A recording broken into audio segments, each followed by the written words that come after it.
Hello and welcome to PhDemystified, the podcast for current and aspiring doctoral students.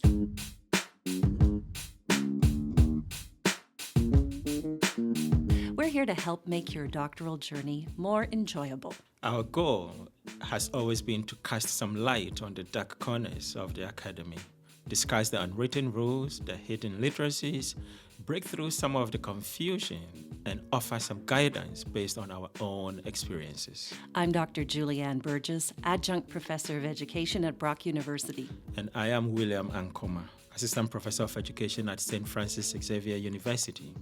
We are diverse folks with diverse perspectives, and we are also recent grads. Today, we're looking at some of the important steps or things you can do when you are struggling in your doctoral studies. But first, let's look at some common challenges doctoral students may encounter or you're already encountering. Mm-hmm. You may be having some financial pressures, right? Well, Moira Calder and colleagues, Jane Laframboise and colleagues also, they've really touched on this topic a lot about limited funding, especially for those who don't have much personal savings, struggling, and those who don't get scholarships at all. It's a serious issue and a lot of stress. Yep. It's something I experienced myself. Financial pressures was there. We can also look at isolation. Yes, as we've said in several episodes, as isolation, you can talk about loneliness and disconnection from peers. You work alone. Yeah, you spend a lot of time by yourself, and you just have to push through that. That's right. There's no way around that.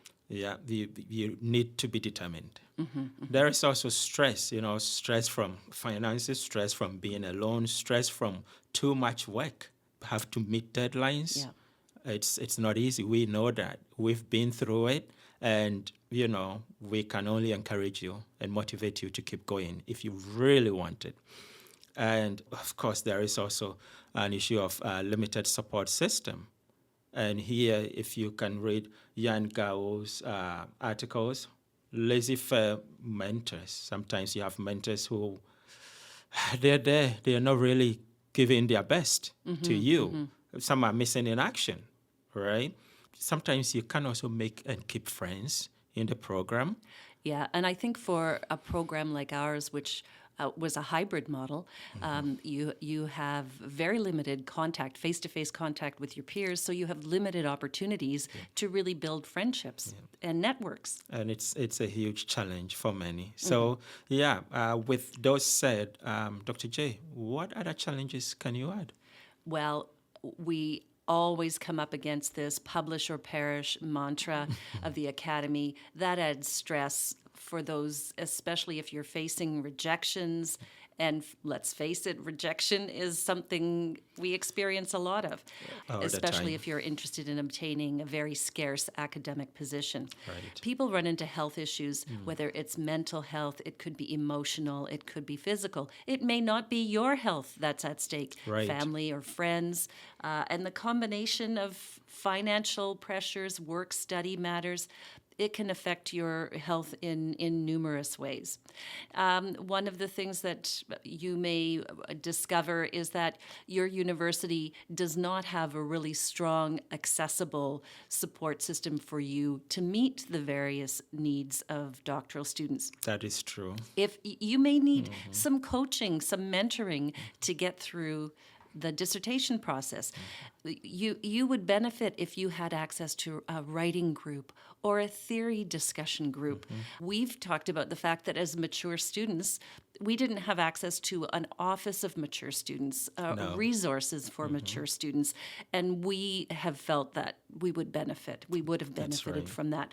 Now, there are students who have disabilities, including invisible disabilities like dyslexia, international students who are in the PhD program whose first language isn't English. The supports for people may be there.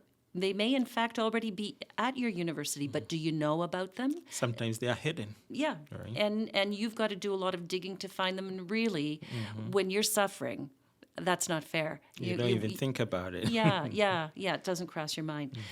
You may have obligations due to your family members who are far or near, obligations to your peers. There are personal events that are important, family events. Again, lots of compounding stresses that come upon you. And then there's just the ability to manage your time. Time management, especially if you're going to be a TA or research assistant. There's lots of work, and you're facing constant pressure to attend conferences, to try to publish. On top of family obligations, you're doing your own research, and you're going to be trying to remember to do service work as well. So, Right. William, when you're struggling, what do you do? Well, as we all, pulled through, despite all these challenges that doctoral students encounter, there are a few things we believe that you can do to keep you motivated Right, for this winding journey. We know it's not straightforward. right. And so we're saying that if you have not taken our previous advice, we encourage you to build a supportive network. You do need your family and friends. You also need your knowledgeable peers to help you. Episode 4, we touched on this a lot. Go out, look for mentors, advisors, right? You may have to reach out to build this network for you. You have to do it. No one is going to do it for you unless you're very lucky to find yourself with a supervisor who is really proactive and have all these things laid out for you. Right. But it's not always the case. No. And for me, as I've said before, I had my trusted friend, Dr. Right. William, Thank you. always there to talk about things, the good times, the bad times, to vent. But also, I was able to learn from you, from your various experiences, and to Right. tap into your knowledge. And you were always there. We celebrated each other and saw each other through these things. It's fantastic. Yeah. Once again, I just want to say that I have really appreciated and I still appreciate your help a lot. Oh, thank you. Yeah, we started years ago and we're still making the journey together. Well, and I think that we both agree on this.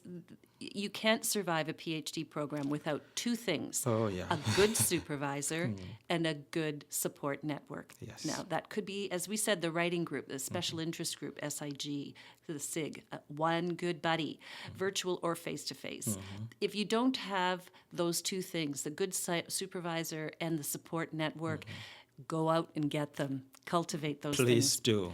Can I ask you? Yes. We mentioned off the top, or you talked about the fact that you struggled with financial difficulties. Right. Can you talk about that a little bit, just in terms of how you worked your way through that? I don't necessarily want to see your bank statement. Absolutely. So I had to apply for every grant, every scholarship. I also had to rely on government loan. Yes, I needed that to pay the rent, and because rent is expensive. And you Cost have of a family. living, yes, cost of living is high, right? So I took advantage of every fellowship that I qualified. I was turned down a number of times because there are always people competing for, right? You have like 10 people applying for one fellowship, right? So you're not going to get it all the time. But we also have to be prudent with the little we had. And you had to make tough choices about whether you were going to work or not, whether you were going to. Oh, yeah. You drove a cab for a while. Yes, For years. I had to do it. I had to drive taxi on the side, right, to help, meet some of these obligations because it's not easy. The cost of living is high, and you have to do what you have to do. And I just want to touch on the two things, Dr. J, you mentioned, having a good supervisor and then having a good support network. You may have all the financial resources. You may have the good health. In fact, everything is okay. But if you don't have a good supervisor, you're in trouble. If you don't surround yourself with good network, you are in trouble. So as Dr. J said, go and get them. Okay, where are we in our list of things that you need to do to remedy We're the here. So stresses? also don't forget to use the physical and mental health services already available in your institution Right. or within your community. If your institution doesn't have it, maybe there's a gym around. You need to. There's a healthy mind rests in a healthy body. right? Yes, yes. Now, time management is not one of my greatest skills. I think I should have tried to get a PhD in procrastination because I know an awful lot about that. But tell me what you would advise with time Well, management. as you know, we know, and this saying we have in Ghana, I'm originally from Ghana, we say that time is the greatest enemy of humankind. And it doesn't wait for you, it doesn't wait for anyone. So you got to plan, start early, break those tasks into smaller chunks so you can handle them, right? Be realistic and set goals that you can achieve. But if you're unable to achieve them, don't beat yourself up. Hey, things happen. Yeah. It's true. And I think it's okay to take days off from the program. Step away to rebuild your health, your energy, your enthusiasm for what you're doing. The work will be there, and you will be surprised at how much more you can accomplish when you're feeling well. Absolutely. Yeah. It's always to take, if you want to take that, semester off, take it off. If you want to defer for a year, do it. It's That's for your own good. Yes, yes. So you can enjoy what you signed up to do. Okay, so if you really need help organizing yourself, is there anybody you can talk to about this? Absolutely. You need to find academic support, academic counselors. They can definitely give you a framework with you, something that's tailored specifically to help you make progress. Stay on track. Yes, Yeah, absolutely. that's good. That's good. And as you said, you need to apply for scholarships, bursaries, fellowships, seek financial advice if you need to, Yes. make a budget, and really work hard to stick to it. Yeah, if you can. Yeah, that's a challenge. Communication is key as well. is. You have to have open and honest communication with your mentor, your supervisor, to address any issues or concerns that you may have before they spiral out of control. Right. So don't take things personally and try to talk through things. You need Absolutely. resilience, determination, and adaptability. You need to be flexible. And I think it's really important to celebrate the small milestones as well as the Absolutely. big milestones. Did you survive your first course or your first year? Yeah. Did you do a conference presentation? Did you get through your comprehensives? Good for you. Right. Go out for dinner. Eat chocolate. Have cake. Ice cream. Ice cream, absolutely. And banish any lingering thoughts of imposter syndrome. I think I'm surprised when I read how prevalent imposter syndrome is. Yes. You made it into the program. You're not an imposter. You're not an You're imposter. for real. Yes, yes. And you deserve to be in the program. So just keep going. Jump into your work and you'll be fine. However, Yes. Sometimes you may be considering dropping out. So the question is, are you thinking about dropping out? There is a lot of silence and stigma around leaving a PhD program. It shouldn't be so. It's life. Many students struggle in the program for a lot of reasons, as we have already mentioned, financial, health, and supervisor issues.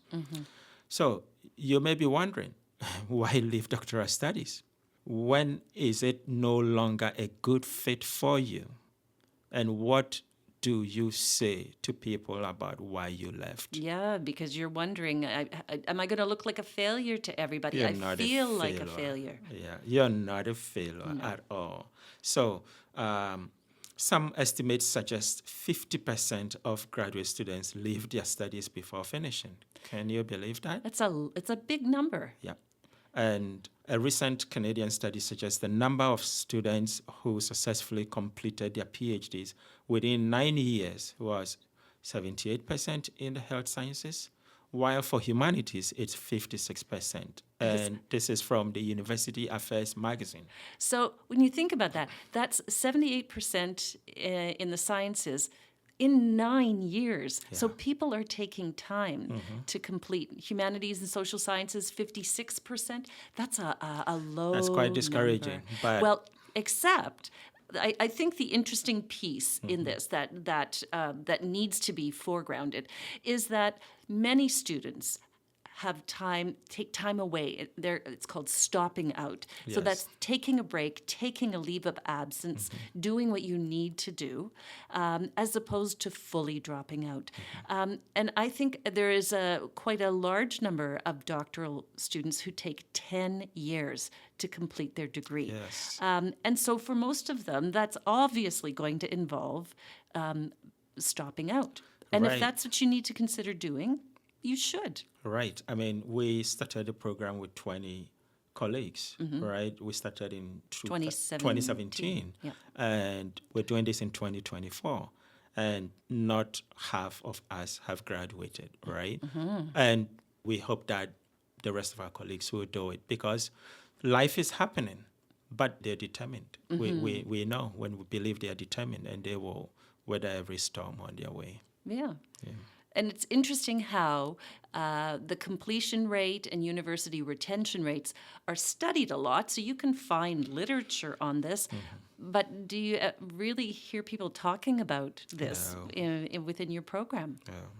Yeah. So, what are some of the reasons why doctoral students drop out of their studies? Well, some of the things that we've been mentioning already, people may struggle with comprehensive exams, just with the workload.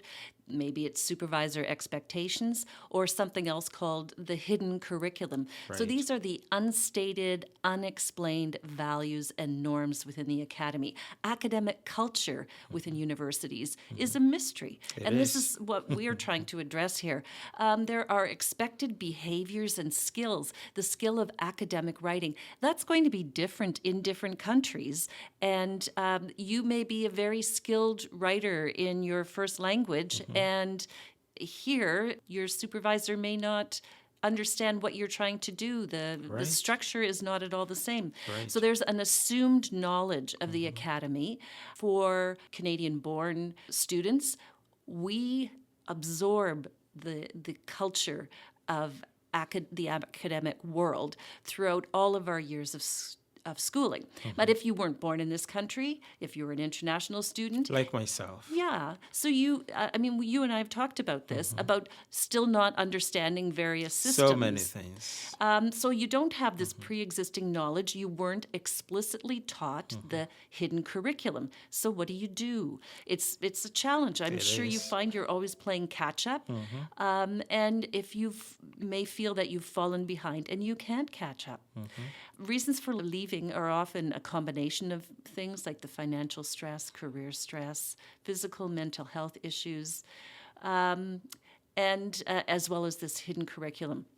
So I'm going to give you an example of a colleague. I'm going to call him Calvin. Yes. He had, his partner had serious health problems, and he was trying to make a living through contract teaching and working on his PhD.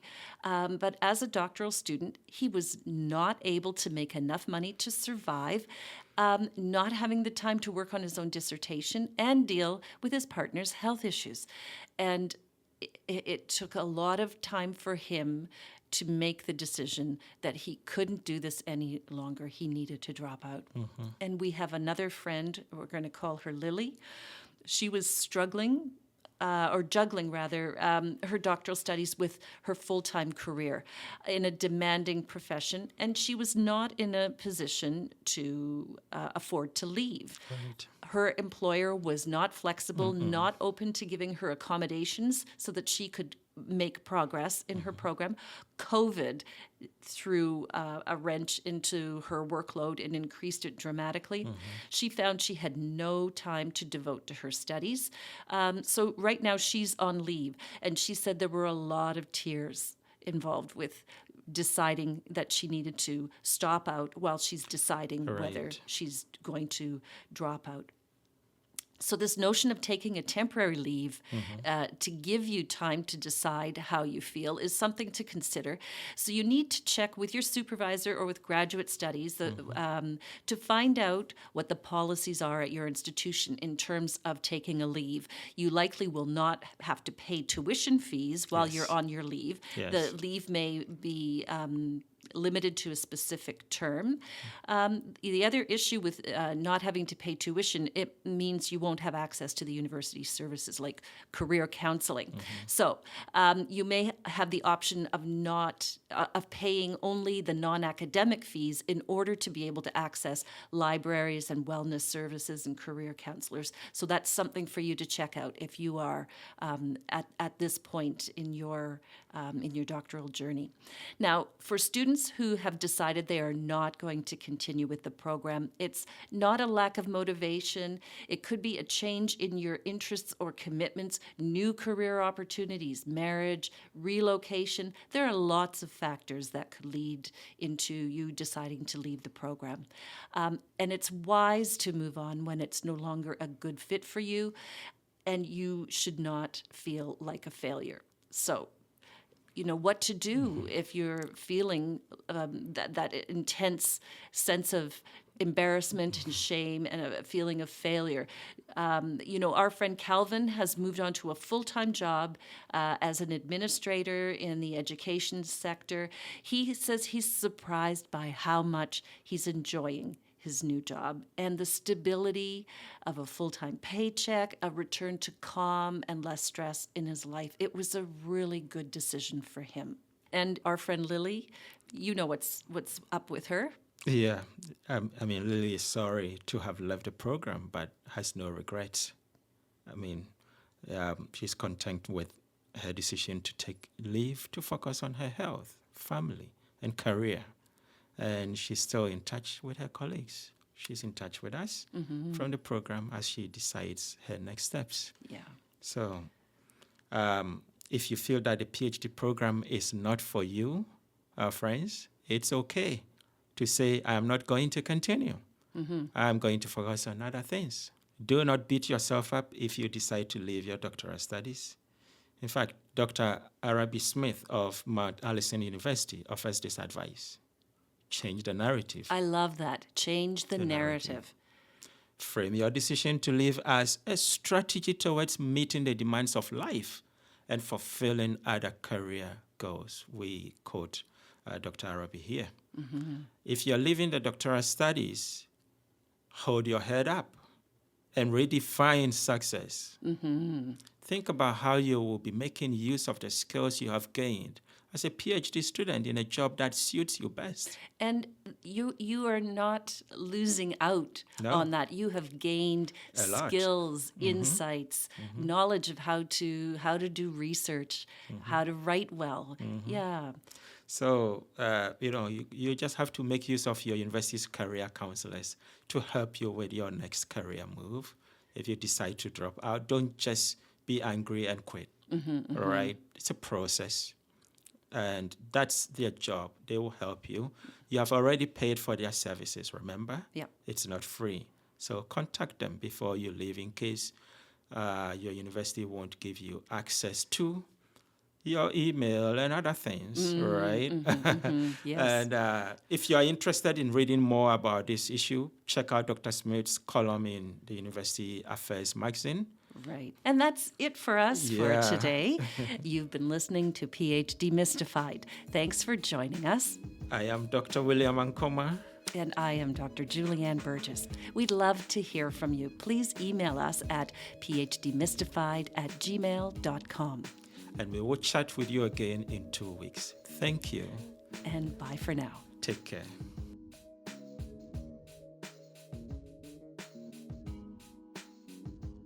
Thank you for listening to PhDemystified. If you enjoyed this episode, please like and subscribe to stay updated on new releases. We love to hear from our listeners, so please reach out to us at PhDemystified@gmail.com if you'd like to get in touch. This podcast is hosted and produced by Julianne Burgess, PhD, and William Ankoma, PhD, in collaboration with Brock University's Makerspace Studio. Co-produced and edited by Serena Atella. Music is High on Loungin' by Wax Lyricist. This podcast is financially supported by St. Francis Xavier University.